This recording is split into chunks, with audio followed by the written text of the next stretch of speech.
Assalomu alaykum aziz do'stlar, kanalimizga xush kelibsiz. Kanalimizda mehmon bo'lsangiz, kanalimizga obuna bo'lishni unutmang.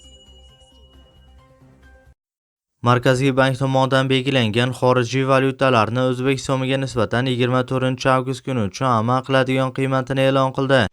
Rossiyadan O'zbekistonga pul yuborish endi yanada qulay va tushunarli. Anjirpay moliyaviy ishlaringiz uchun yagona ilova.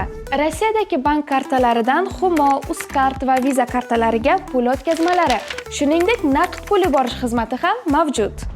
Kommunal xizmatlar, internet, TV, jarimalar, soliq va kredit to'lovlari 24/7 qo'llab-quvvatlash xizmati. Anjirpay Rossiyadan O'zbekistonga qulay pul o'tkazmalari. Ilovani barcha platformalardan yuklab oling.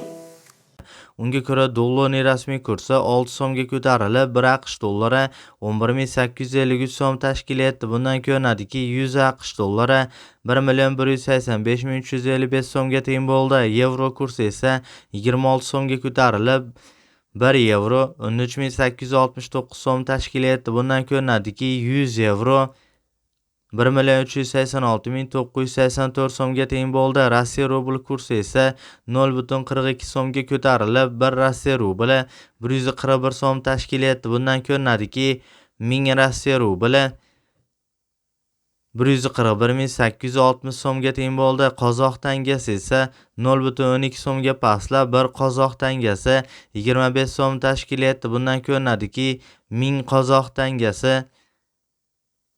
25.810 so'mga teng bo'ldi. Eslatib o'tamiz, O'zbekistondagi har kunlik dollar, yevro, rubl hamda qozoq tanga kurslarini kuzatib borishni istasangiz, kanalimizga obuna bo'lib, qo'ng'iroqcha tugmachasini bosib, kommentariyalarda o'z iliq fikrlaringizni yozib qoldirishni unutmang.